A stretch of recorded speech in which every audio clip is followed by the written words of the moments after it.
Hey guys, so this is a project I'm about to start on, and I thought I would show kind of the process and general outline for it in case somebody out there is interested in doing something similar and kind of wants to see how it's done before they get started. This is an old adjustable bench that we actually ended up getting for free when we purchased some Bowflex adjustable weights a few years ago. The guy just gave us the bench. We don't really use it that often. We have a Rogue flat utility bench there, but we do use it from time to time. So I figured it's about time to refurb this thing. So, you know, the stitching's coming undone. There's got a couple holes in it here and there. The half-inch plywood base that the padding sits on, that bolts to the frame, is actually broken in the back here. It's also collapsed on the front, so it's time to upgrade it. So initially we were just going to reupholster it, but then we realized it was cracked and just decided to start from the ground up and do it. So you can see we didn't want to have this taper. We wanted to match the shape and width of the Rogue utility bench, so we ended up going with a 12-inch width. You can see here, and just got rid of the taper altogether. So all I did was I had some scrap 3/4 inch plywood from another project, so we just used that. It's left over, so it was free. But you don't necessarily need to use this, premium plywood like this. This is a birch veneered plywood. I think it's $50 a sheet at Home Depot, but you can use the cheaper stuff, for 30 bucks. That's more than sufficient, and you can even buy smaller panels. I think they sell 2 foot by 4 foot panels, which will be more than enough for this type of project. So you can even go ½ inch if you want. We just decided to go 3/4 inch just because we had it, and also to make it a little bit beefier because that last one broke. So I pulled the pads off the original, pulled the pads off the original and just got all the measurements for where to put the holes. Drilled them through on the drill press, and then used a Forstner bit to countersink the flanges on these T-nuts. So if you're looking at this would be the top. The bolts come in from the underside, and so you have these T-nuts here. They're totally flush with the top, and we just rounded over the edges, and that was ready to go. The next step was to figure out what we were going to do about padding. We were considering doing something. We wanted to do a high density foam. We didn't want to do this like polyurethane foam that you get at like a craft store. It's just really soft. We weren't interested in that. We wanted something a little bit higher density, kind of like the feel on the Rogue utility bench that uses a high density foam. You can see it's really high density, and it's almost like memory foam in that it retains that impression there. But we like that feel, so shopped around, couldn't really find anything to just, within the price range that we could justify. And then I ran across this at Harbor Freight, and this is their anti-fatigue mat. Actually, it's normally $9.99. It was on sale for $8, and then you can, there's Harbor Freight 20% off coupon. So this is basically $6.40 plus tax. So you can't really beat the price on that for this high density foam. So we cut it out, matched the dimensions on this. You had to include these little edge bands just because it barely was wide enough. So to keep that on, I haven't done it to these other pieces yet, but I just ran duct tape on it to hold it all together. And then the next step will be, I'm going to take a hot glue gun, and I'm just going to do zigzags across the platform and mount the first pad, do the glue across the top, and mount the second one. And I'm going to have it so that this textured side's facing down to give it a little bit more gripping surface area for the glue, and also to have this smooth top. And then once that's all glued on to each base, I'm just going to take either like a foam or like a batting, synthetic batting, or maybe even just some fleece, and I'll wrap it around the platform and over the foam and just staple that down on the back side. And what that'll do is it'll round over and soften up some of these edges, and you won't be able to see these seams, so it'll make it a little bit soft feel, but then you still have the firmness. So it'll soften that up and make the upholstery just hold better around the padding. And then for the upholstery, I went to Joann's. This is just like their marine grade vinyl. This is the most premium vinyl that they carry. This one was $20 a yard, but they frequently have sales where you can get this 50% off. We purchased a yard. It's 60 inches wide, so it's more than enough. You really don't even need to buy a full yard. You really maybe need half a yard, really, if you're doing you know, this, maybe a little bit more to be on the safe side, but you know, it's $10. So everything tied up in this $15 plus the T-nuts, and we'll have a brand new bench. I'm gonna properly reupholster this, so it's not just gonna be like I'm not just gonna wrap the vinyl around and staple it on the underside. I'm actually gonna properly reupholster it. I have an upholstery machine, sewing machine, so maybe I'll show that process. But I just thought I would show you just kind of the pieces and also this foam that I think is a really good option for some of these benches. I think I'm going to use it. I'm going to make a reverse hyper attachment for my rack, and I think the platform that I'm going to use and upholstery and everything is basically going to be just like this, and I'm going to use the foam and everything, so maybe I'll do another video on that, but I just thought I would share, and then maybe I'll show you the next step in the process in a second here. So there it is. The beginning stages for reupholstering a workout bench or any kind of bench, really. Hey guys, so here's the next step in the process. I went ahead and mounted the foam onto the board. You can see here. Basically I just used spray adhesive and did it in layers until it was all matted down. Then I took the wood side, put it that side face down on the back of the fabric, and I went ahead and traced around it, and then added in a 1/2 inch seam allowance around. So that's what that tracing is, and then you see that 1/2 inch around it. That's for the seam allowance. Then for the side pieces, I just went ahead, I measured the pads, the actual back pad and the seat pad are 1 3/4 inches thick. I need to take the 1 3/4 inches, add on the 1/2 inch seam allowance, so you're at 2 1/4, and then I figure I'll give myself a couple inches of extra to pull on the underside when I go to staple it down, and then I'll trim off the excess when I'm done. So I just did 5-inch strips. So I did 3 of them, and I just did rough calculation based on the circumference of these 2 blocks. So I'll need 3 of them, and then I'll cut one short, but I just used a long straight edge there and a transparent ruler to kind of just lay that out quickly, and then I'll cut them out with some scissors, and then I'll bring it over to the sewing machine. I'll show you guys that in a second. Hey guys, so I also forgot to mention that before I sew and put the other the vinyl on, I just went and just tacked some fleece over the bench top just to kind of smooth out the transition between the 2 layers and soften it up a little bit, make it a little bit tighter fit on the actual upholstery. So I forgot to mention that, but there it is. I just quickly stapled it around, not even really that many staples, just to kind of hold it in place when I go to pull the vinyl over it. So there that is. Alright guys, so I went ahead and finished this small pad just to get it out of the way, and then I'll show you how to do the larger pad in a second. But you can see it's finished. It's a pretty tight fit. From the top, looks pretty good. From the sides, I kind of rushed it actually, and I'm kind of upset that I did, because these stitches aren't as straight as I'd like to get them. And the other thing too is I pulled it a little bit taut, so you can see some of the base stitching in there. Typically you would match the color of the material and then not pull as hard, because you don't want to put that much tension where you can see the threads, just enough to pull the material flat.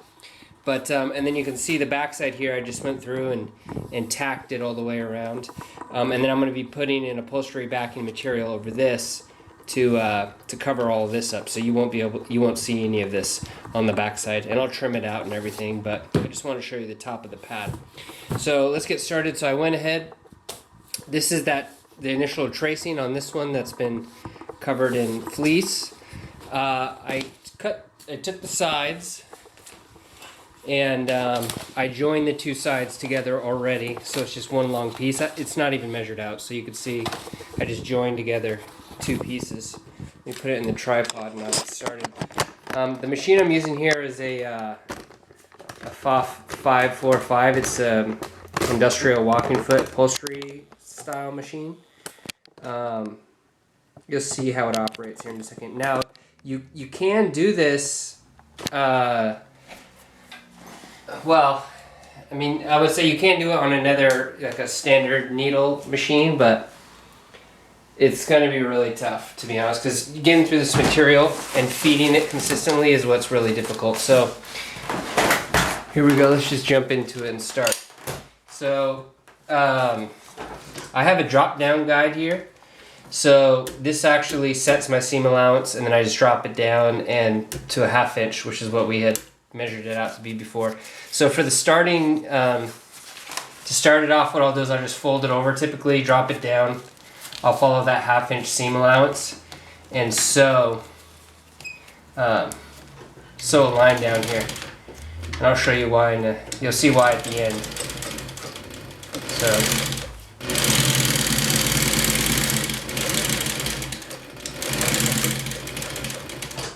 hopefully, I don't want to jam through this, but I don't want to make the video too long either. So, so you just finish that. That's a 1/2 inch. Now we're gonna go ahead and start. Now there is no top and bottom; it's all symmetrical. So I'll go ahead and just start with this approximately in the middle. So just fold it over, put a little crease there, and then I know that this is my midpoint. Right there. I could even put a little slit. Yeah. Excuse me. So I want this to be at the very back in the middle, so I lay it there. Pull these threads out. Push it up to that 1/2 inch seam allowance. Now you can use a magnet guide or anything else. You don't necessarily have to do this. So oh my. So just made an amateur mistake right there. So involved in doing the video and trying to narrate. So you're going to put face to face on this. So that's why you put a little snip there so you can see where the starting is. And so you're going to put right side together on that. That was just me not thinking. So you go ahead and line it up, butt it up to your seam guide. Start it off, go forward a few, and then I'll back tack. And that'll lock that in place. Now you just go. This one's not as critical because you don't see it, but you want to follow the contours here. Because I made the edges curved instead of square, you got to be a little bit more mindful. Now as you approach these turns, do a few little snips in the fabric, 1/2 of the seam allowance approximately, and this will allow you to turn the material easier. So you're going to turn it as you go. And if you want to do it with the needle buried, so you can pivot off that. Now you don't have to be super precise. You want to be pretty close. Drop this seam guide down. There we go. Okay, and you can see how those slits helped go around those corners. And you just hold it.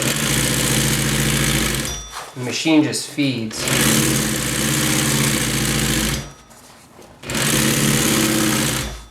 Actually, I hope these two pieces are long enough. We'll see. It might be a little tight. Might be close. So you just run the machine. And as you approach this corner again, go ahead and do some slits in there. Come up to the corner. Slow it down. Keep the needle in there. Keep the material pushed up to the edge.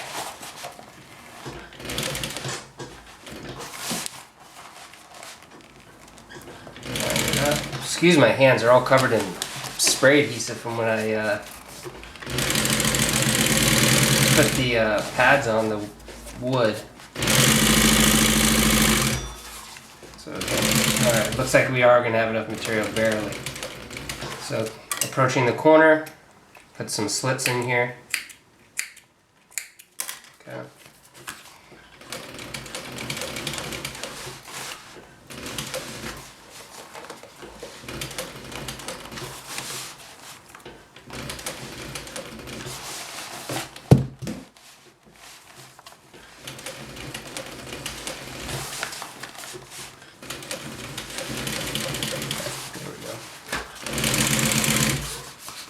So if I would have planned this out more carefully and cared, I really would have made these seams join at the exact halfway point. So it would have joined back here right at the top too, so that way the two seams are at the top and the bottom. But to be honest, I don't really care that much about this bench. So that joining seam is going to be on the side, but that's no big deal.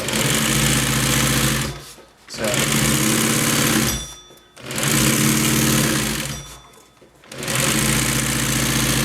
run it through.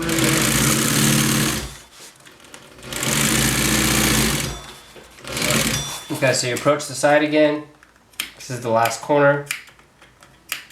Do a few snips. And I'm not an upholsterer, like, this is not, maybe done like 5 projects, not even.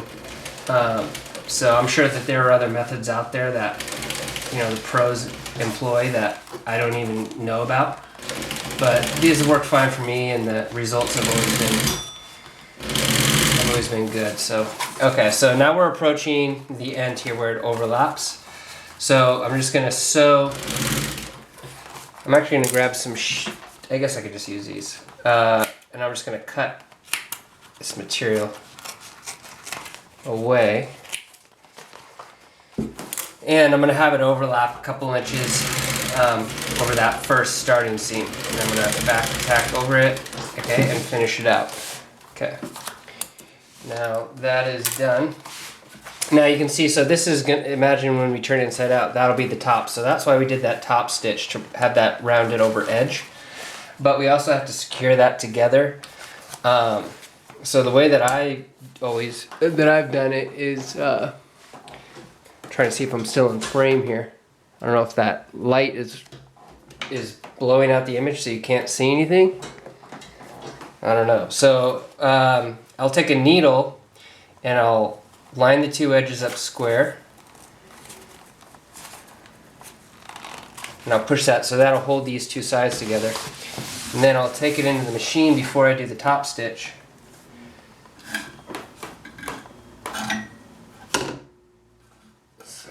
Some issues with the thread cone over here. Okay. Pulls plenty of thread out so I can grab that. So what I'll do to close this all entirely off is I'll sew back over that edge, but I'll sew right up on the seam, making sure that that underside is folded down. So I'll drop the needle right on the seam line. Okay. Hold the tails, do a couple stitches forward, a couple stitches back. Now that needle's holding the alignment right, and so I'll just follow along that edge using the outer toe, or that inner toe, the right side of it, as a guide. And then I'll get to the end and I'll pull the needle out as I approach so I don't strike it. Lock the stitch and you're good. So trim the threads. So now that's going to be the bottom of the cushion. You see the 2 parallel threads. So that's why I stitched that that starting point. So now I have 2 parallel. It's rounded over and it's all locked together. So at this point we move on. This is the more tedious part, which is doing the top stitching. Now you don't have to necessarily, but it's going to help your seam here lay flat, and it's going to make it so it doesn't sit on top of the bench. It hangs over the side, which is what you want. So what you're going to do is start at the bottom again. I'm gonna fight the material to get it underneath. I mean, you're talking a lot of layers of vinyl here, so it's a little tough. But drop the presser foot down. And you want to put tension on this, but you don't want to put too much. I kind of went a little overboard on that other one, so I'm going to try to do a little bit less tension here. So go ahead and get it positioned. Okay, hold the tail threads, and I'm going to do 3, couple there. Alright, well sorry about that guys, that was a little frustrating. I didn't even realize it, but the capacity on my card filled up, and so it cut out basically. I wasn't able to get the rest of the top stitching, and I didn't even realize it until I finished. But basically it's finished now. This is what it looks like. So all I did was just go around these, I just went around the edge, making sure that the seam allowance that we had initially was folded down. So I was sewing over it, and that way it lays flat. So when it comes to the side of the bench, the seam allowance is down on the side, it's not on the top. The top's totally smooth. And then that'll allow you to pull it really tight up against the pad. So this is the finished pad. So you can see there, that was the starting point. It's on the bottom. This is the side where we had joined it, where I joined it. But if I really had cared on this, I would have measured out the circumference and made that seam at the top here. But it wasn't a huge critical factor for me. This is just a weightlifting bench. I don't really care. It's not like automotive upholstery or something. So you can see the parallel there, and then just went through and just made sure that these are all, the stitching was nice, evenly spaced across the edge there. So it gives her a clean, professional looking appearance. But let's take it outside and I'll tack it up, and you can see the upholstery tack in action. Alright, so here we are at the bench. Let's go ahead and tack this thing all together. So when you go to put it on, it's just like putting it like a sheet around a bed. Just kind of pull it over. You want to make sure that all the edges or the corners are seated firmly in there. Just flip it over and just give it like just a look. Just to make sure. Check. Want to get it centered. Okay, that looks pretty good. So it looks centered here. So I'm going to tack this. I'm holding it in place. These sides. I just keep downward pressure. So you're going to just pull the material basically across. And you're going to start in the centers on the sides, and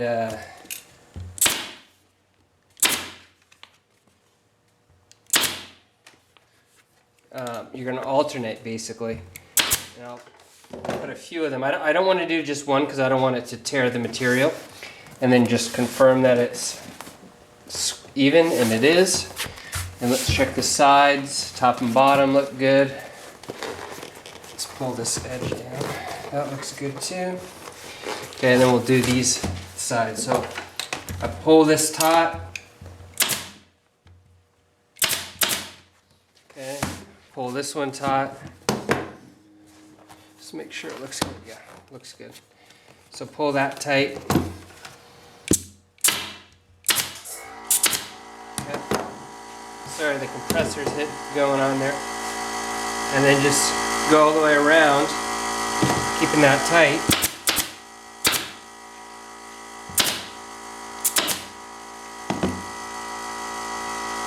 Pull that over.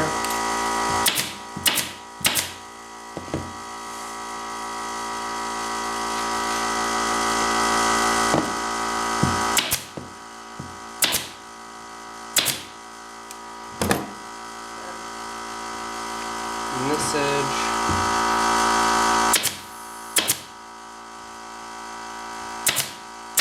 I mean, you really can't have too many staples on this thing. It just distributes the pressure of the tugging better. Flip it over to confirm it's all squared up. Yeah, that looks good. So Just go all the way around, and you just finish.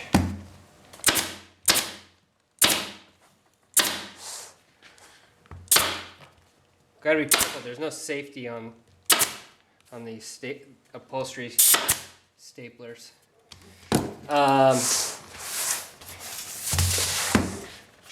Just pull that tight.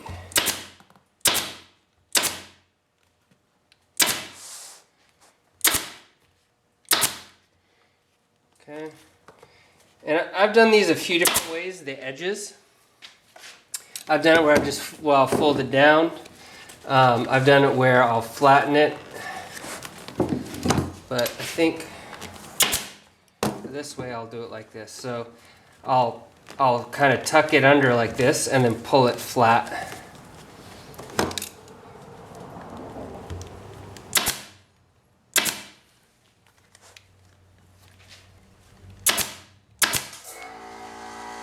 So that way on the top, on the side there, it just rounds over cleanly. But you could fold it over too, but I think it looks best like this.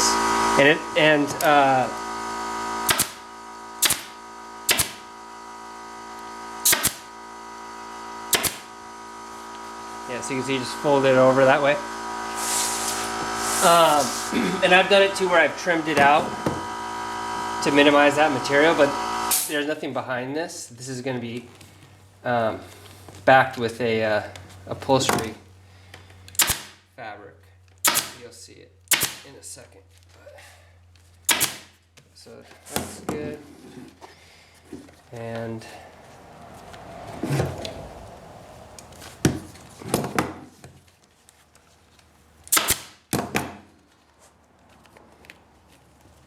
pull that flat.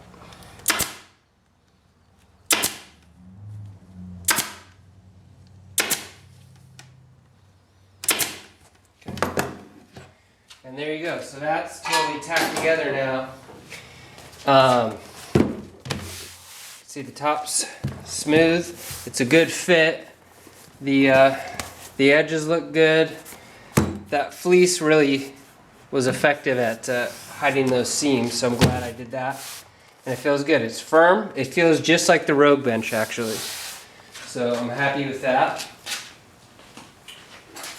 And let me trim these threads. And then I'll show you the yeah, so that looks fine there. And then the material to back it.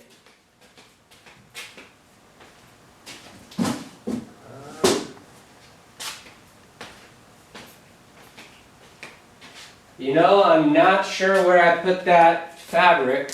Oh, it's right here. So this is stuff you can get at Joann's too. It's just lightweight, just like very basic fabric. But what you do is you basically just roll the edges over. So it's a rolled edge, and you cut it.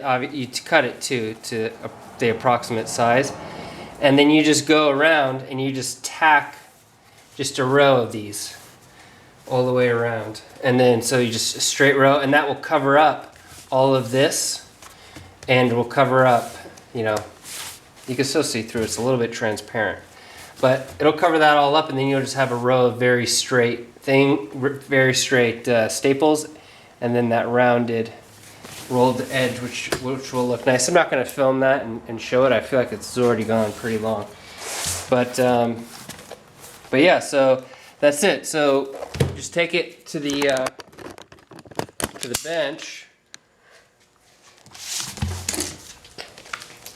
and it's ready to be put on there. So I'll just put it at the bottom. There's the bottom seam, and just mount it up. And I'm going to finish the other one, put the backing on, and then I'll take a video and show you the final product when that's all done. Alright guys, so there it is. It's all finished. It's bolted on. You can see the top stitching there. It's okay. I probably could have done a little bit better job, but really I wasn't really interested in spending the time to make sure. But what I was concerned about was the fit. and that looks good. You know, like I didn't line this up as probably as evenly as I could, but I was a little bit rushed. But this one looks good. Yeah, and it's a tight fit, and the padding on it is firm. You can see it indents, and it's just like the Rogue Bench in terms of firmness, and you can see the Rogue Bench has that same top stitching. Yeah, so anyway, pretty happy with the way that it turned out. Quite a bit of an improvement over this one. That's you can see because it is broken 1/2-inch plywood. So this is quite a bit beefier. And then on the back, let me turn it around. So you can see that's what that back liner looks like. So it just covers up the backing and makes a little bit cleaner edge. But yeah, so bench is done, and looking forward to use it. Looking forward to using it, and yeah. So hopefully you guys got a couple tips from yourself from it, and it'll help you out. All right, thanks.